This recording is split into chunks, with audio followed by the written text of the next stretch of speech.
Hello student. आज हम बात करेंगे ट्वेल्थ स्टैंडर्ड इंग्लिश मीडियम। ठीक है, तो लास्ट लेक्चर में हम लोगों ने प्रैक्टिकल किया था रजिस्ट्रेशन फॉर्म। ठीक है, तो हमारा जो भी आउटपुट है वो ऐसा आ गया था। ठीक है, तो यहाँ पे जो हमारा चैप्टर है वो यहीं पे क्या होता है, फर्स्ट चैप्टर कंप्लीट होता है। ठीक है, अभी हम बात करेंगे एमसीक्यूज़ की। तो यहाँ पे देखो, यहाँ पे एमसीक्यूज़ दिए गए हैं। ठीक है, तो आपको क्या करना है, ये जो एमसीक्यूज़ है वो आपको आपकी कंप्यूटर की नोटबुक के अंदर क्या करने हैं, लिखने हैं। ठीक है, तो आपको कैसे लिखने हैं, फर्स्ट ऑफ ऑल जैसे इसमें लिखा है वैसे ही आपको पूरा का पूरा एक क्वेश्चन लिखना है। चारों के चारों आपको क्या करना है, ऑप्शन लिखना है और फिर आंसर लिखना है। आंसर आपको अभी पता नहीं होगा, ठीक है, मैं आपको बाद में लिखवा दूंगी। ठीक है, लेकिन ये पहले आप एक बार देख लो। मैं यहाँ पे ये थोड़ा सा स्टॉप करती हूँ तो फिर आपको पता चले। आपको ऐसे वीडियो स्टॉप करके आप क्या कर सकते हो, लिख सकते हो। ठीक है, लिखना कंपलसरी है, सबको लिखना पड़ेगा।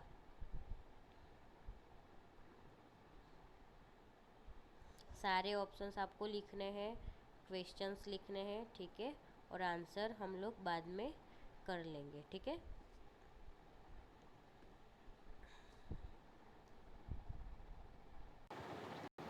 अब हम बात करेंगे chapter number 2, cascading style sheet and Java script. So cascading style sheet or CSS allows you to specify styles for the visual elements of the website। तो फर्स्ट ऑफ ऑल हम लोग CSS का फुल फॉर्म देखेंगे।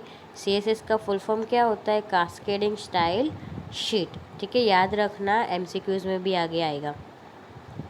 तो CSS क्या करता है, CSS allow to specify styles for the visual elements of the website. तो वो क्या CSS अलाउ क्या करता है कि जो भी वेबसाइट पे एलिमेंट होते हैं उसमें विजुअल इफेक्ट्स लाने के लिए। So it helps us to keep the information content of a document separate from the details of how to display it. Means वो कैसे यूज़ होता है कि कोई भी अगर इन्फॉर्मेशन है, कोई कंटेंट है, डॉक्यूमेंट है, तो उसको क्या करता है, डॉक्यूमेंट से सेपरेट करता है और अलग आपको वहाँ पे डिस्प्ले करता है। This detail of how to display the document is known as style. Means जो भी वो डिटेल्स है जो हमको कैसे दिखानी है, ठीक है, तो वो डॉक्यूमेंट को क्या बोलते हैं, style. So style specify the appearance of particular page elements on the screen। Means styles क्या करता है, वो क्या स्पेसिफाई करता है, appearance of particular page elements on the screen. तो keeping the style separate from the content help us to avoid duplication in coding. Means जो अगर कोडिंग में कोई डुप्लीकेशन है तो वो अवॉइड करेगा। Use the same content with different style for different purpose. Means different content के लिए क्या करेगा, डिफरेंट स्टाइल यूज़ करेगा। And easy maintenance of code, so code को ईजीली मेंटेन करेगा। So in HTML, for example, if we want contents of some paragraph tag P to appear in bold, then we have to insert the bold tag. Every time the P tag appears in the source code, तो यहाँ पे क्या बोला गया है कि अगर हमको क्या करना है, पी टैग के अंदर बोल्ड टैग का यूज़ करना है, यानी बी टैग। मीन्स पैराग्राफ में हम जो भी लिखते हैं वो हमको क्या चाहिए, बोल्ड चाहिए। तो बोल्ड ऐसे दिखाने के लिए हमको वहाँ पे कौन सा टैग यूज़ करना पड़ेगा, बी टैग। ठीक है, तो अगर जितने भी हम लोग पी टैग यूज़ करते हैं, मीन्स कि हम पूरी वेबसाइट बनाते हैं, पूरी वेबसाइट में हम लोग जहाँ जहाँ भी पी टैग यूज़ करते हैं, तो अगर हम सारी जगह पे ऐसे अलग अलग बी टैग यूज़ करेंगे तो वो क्या होगा, क्योंकि ज़्यादा टाइम भी लेगा और क्या होगा, उसमें से कंटाड़ आएगा। ठीक है, so if the website is large, repeating the tag every time becomes tedious and time consuming। Means अगर एक का एक वही आपको रिपीट करना रहेगा पूरी वेबसाइट के लिए तो वेरी क्या होगा, टेडियस हो जाएगा। मीन्स बहुत कंटाळाजनक हो जाएगा और क्या होता है, उसमें टाइम भी ज़्यादा लगता है। But using CSS we can set all element type of appear in the style as per our choice. Means अगर हम CSS का यूज़ करते तो हम लोग जो भी एलिमेंट है उसको अपने हिसाब से क्या कर सकते, सेट कर सकते, जैसे हमको सेट करना है वैसे। So even if we have more number of p tags in the website using CSS we can set the style for all the p tags at once। Means अगर हमको क्या करना है कि जो नंबर ऑफ मीन्स बहुत सारे p tags है वेबसाइट में, उसके अंदर हम क्या करेंगे, CSS यूज़ करेंगे, और जहाँ जहाँ पे भी p टैग आते हैं, ठीक है, वहाँ पे CSS का यूज़ ऑटोमेटिकली हो जाएगा, ठीक है। So thus we can say that HTML is used to describe the information content of the document and not the style, while CSS describe the style of the elements in the document and not its content। Means HTML हम लोग क्या करते हैं, tag का use करते हैं, लेकिन उसमें हम लोग क्या दिखाते, इन्फॉर्मेशन दिखाते हैं, ठीक है, उसमें कोई भी डॉक्यूमेंट का कंटेंट नहीं दिखाते सॉरी, डॉक्यूमेंट का जो भी कंटेंट है वो दिखाते, लेकिन कोई भी ऐसे स्टाइल नहीं दिखाते।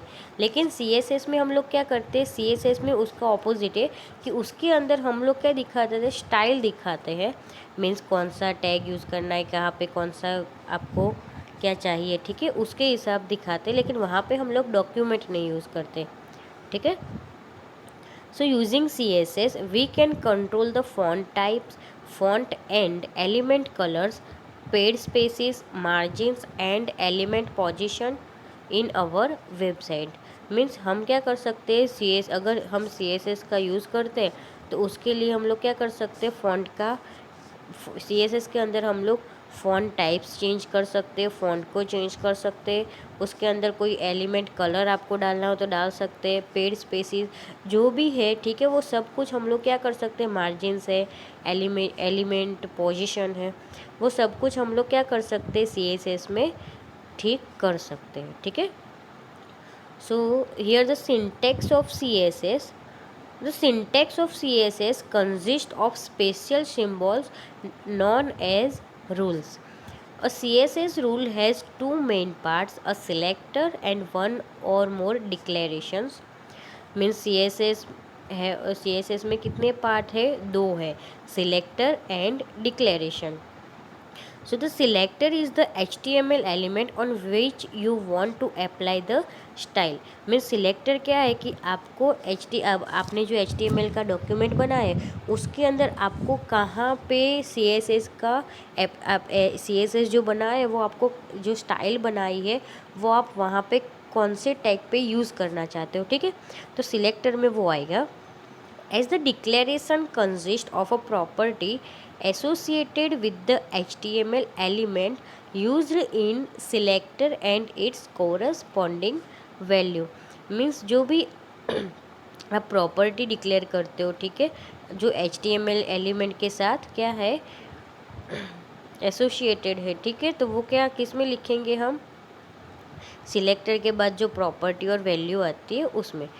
तो here the general syntax of CSS define as selector, property and value, ठीक है। हमको यहाँ पे एग्जांपल दिया गया कि हमारा HTML जो है, ठीक है, HTML डॉक्यूमेंट के अंदर हमने हेडिंग टैग का यूज़ किया है, जो ये है हेडिंग टैग है, उसके बाद उसके अंदर क्या लिया है, प्रॉपर्टी कलर, और यहाँ पे वैल्यू ग्रीन लिया है, ठीक है। तो HTML के अंदर जो भी हमने डॉक्यूमेंट बनाए होंगे उसके अंदर जहाँ पे भी H1 लिखा होगा, H1 टैग लिखा होगा, उसकी जो डॉक्यूमेंट है वो सारे डॉक्यूमेंट में क्या हो जाएगा, जो भी टेक्स्ट होगा वो सारी टेक्स्ट का कलर क्या हो जाएगा, ग्रीन हो जाएगा, ठीक है।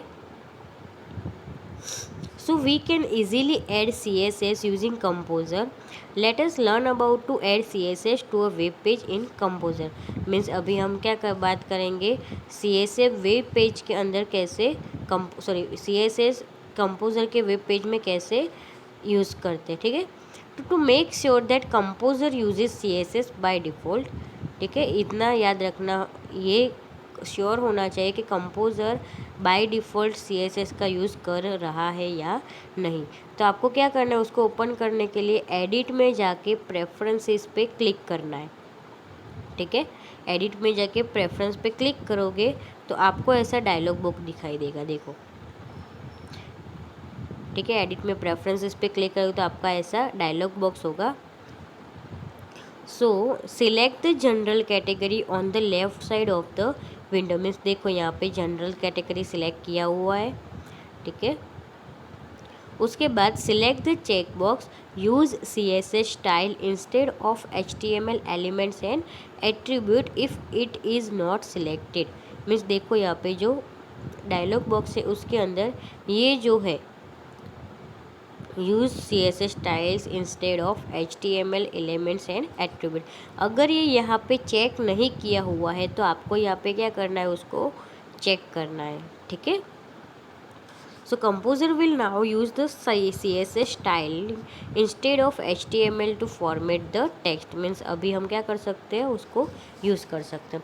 So assume that we want to design a website and heading on all the web pages should follow a particular style, means अभी हम लोग क्या करें, मीन्स ऐसे एज्यूम कर दे कि we want a design a website, means हमको एक वेबसाइट डिज़ाइन करनी है, ठीक है।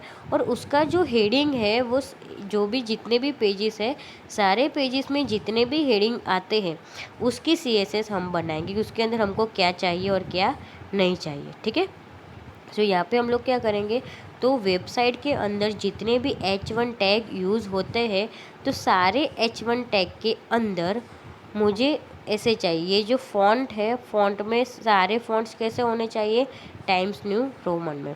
उसके बाद केस है, case means upper case and lower case, आपको पता होगा upper case means first ABCD and lower case means second ABCD means है। उसके बाद है अलाइनमेंट, अलाइनमेंट यानी सेंटर अलाइन, तो आपको पता है left centre and right align होती है, उसमें से अलाइनमेंट सारे H1 टैग की कैसी होनी चाहिए, सेंटर। उसके बाद बैकग्राउंड कलर, बैकग्राउंड कलर कैसा होना चाहिए, लाइट ब्लू एंड बॉर्डर है वो डॉटेड होनी चाहिए, ठीक है। तो इतना जो है, ये जो चीज़ें हैं वो सारी चीज़ें हमको किस में चाहिए, जो हम वेबसाइट में H1 टैग यूज़ कर रहे हैं तो सारे H1 टैग के लिए हम लोगों को इतनी चीज़ें चाहिए, ठीक है। सो CSS कैसे क्रिएट करते हैं वो हम लोग नेक्स्ट लेक्चर में देखेंगे, ठीक है।